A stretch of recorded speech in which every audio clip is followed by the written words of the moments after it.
All right, Shalom. Kohalim La, Yahweh Ba'Hashem, Yahushai, Ba'Hashem, Rakah Kodash. Double honors to Apostle El's Great Millstone. Shalom to the whole Falek. This is your brother call from the G-Man's Cleveland Camp, Lord willing with edifying lesson. Getting straight into it. I want to go into this verse in Luke 16 and verse 21 and break it down in a certain portion of it. I saw this little news article clip that came up on my timeline, and it's edifying. Lord wanting to be edifying. This is me real quick, and we all know, but doesn't know Luke 16, his red letter. Yahushua is given a parable of the rich man and Lazarus. The rich man represents Esau, Edom, the so-called white man today, as we call himself. All right, and then the Lazarus, okay, is representing Jacob, okay, the seed of Jacob, which you so-called Negroes, Latinos, and Native Americans today. All right, and it goes into how at first the rich man is going to be winning, as we see the so-called white man. He had his world, his rulership, but now we're at the end. We see World War III, XYZ, Esau being called out for the crimes. And then the Lord, the Messiah, Yahushua himself is going to come back and he's going to put Jacob on top and Esau is going to be at the bottom along as well with the rest of these heathen, right? So I was going to break down this verse. This is Luke 16 and verse 19. There was a certain rich man, again, Esau, Edom, which was clothed in purple and fine linen and fared sumptuously every day, right? Because in the ancient world, purple dye or purple clothing, it was hard to get. It wasn't as easily accessible. Those who had it were the wealthy, the rich, the aristocrats, the kings, the rulers. Okay, so purple and fine linen and fared sumptuously every day. He fared sumptuously, lived exquisite, lived in wealth and riches. Even common Edomites, man, the commonwealth of these Edomites, you have these low-level, no-name Edomites that live in this humongous neighborhood in these humongous houses. Like I did that video a couple days ago, man, right? A few days ago, going into that. Verse 20, and there was a certain beggar named Lazarus, which was laid at his gate full of sores, right? Again, the beggar, Lazarus represents Jacob, the seed of Jacob. Okay, it was laid at his gate full of sores, right? Get full of, wounds, right?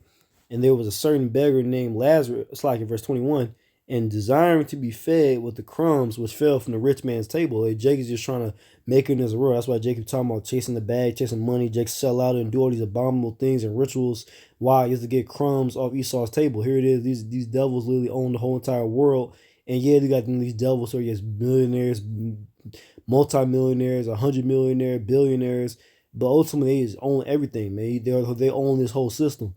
Okay? You gotta go through them. So Jacobs want crumbs, man. Jacobs want to open his own restaurant. All right, Jake want to make $100,000 a year. Try to appease Eve, Like Jacobs want crumbs off the rich man's table, right? All right. Meanwhile, Esau again is faring sumptuously every day. Jake got low-level aspirations, but he desires to be somebody in this system. It says, desiring to be fed with the crumbs which fell from the rich man's table. Moreover, the dogs came and licked his sores. And see, that's the point I want to go into. The dogs came and licked his sores. With the dogs in here represents the other nations, the heathen nations. Here it is Esau, Edom, so-called white man. He was the one that delivered the major blow to our nation. But the rest of the heathen, they all joined in. Okay? Of course, they were participants in the global slave trade. All right? But like I said, when we go into right here, the dog licked his sores. It's this article right here. It says in 2018, Greg Manifuel attended a birthday party where he spent time playing with several dogs. Just a few days later, he began experiencing a fever and weakness in his limbs, prompting him to visit a doctor. His health quickly worsened, and the doctors discovered he had developed a serious blood infection caused by Kapnelsi tophaga, a bacteria commonly found in the mouths of dogs. His condition became so critical that doctors warned his platelet count had dropped so dangerously low he had only about three hours left to live. The infection typically causes symptoms such as fever, diarrhea, headaches, and vomiting. In severe cases, however, it can lead to sepsis, septic shock, and gangrene in the limbs. To save his life, Manifuel had to undergo multiple amputations, losing his forearms, both legs, and parts of his nose. All right. Despite the devastating outcome, he ultimately survived the infection, which that's not a life worth living when you lose all four of your limbs.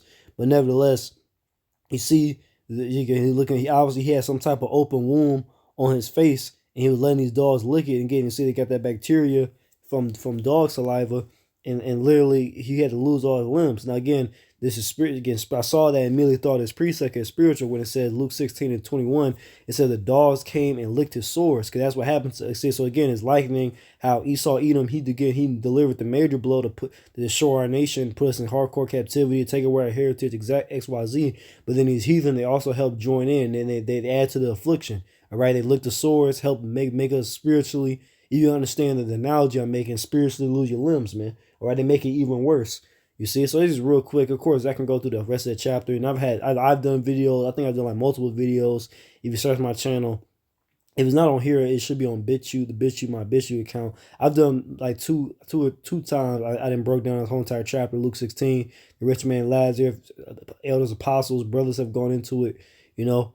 But hey, it's a good ending. It's a happy ending because Yahweh Shem Shai, like he said, this is Luke 16:25. It says, but Abraham said, son, son of Esau, remember when Esau is getting tormented in the kingdom. Remember that thou in thy lifetime receivest thy good things, and likewise Lazarus of evil things. Right? In this world, the so-called white man is lauded and praised, and the so-called black and Native American man is on bottom. Like I said, as well as the heathen, they play what's called middleman minority. They're in between. They're not the top, but they're higher. They're higher ranked in this world than we are. People will look at them with more respect and esteem than us, right?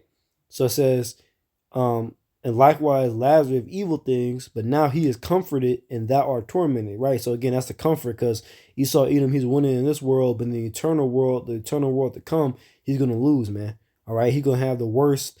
He's gonna have the most shame. He's gonna have the worst memorial, man, because eventually he's gonna get exterminated. So this is a real quick little one that's edifying. Call Haloyim La, Yahweh Ba'Shem, Yahushua Ba'Shem HaKakodash. Double honors to Apostle Ellis Gray Millstone. Shalom to Hope Falek, Baba Ball, Kwame Asheral. Shalom.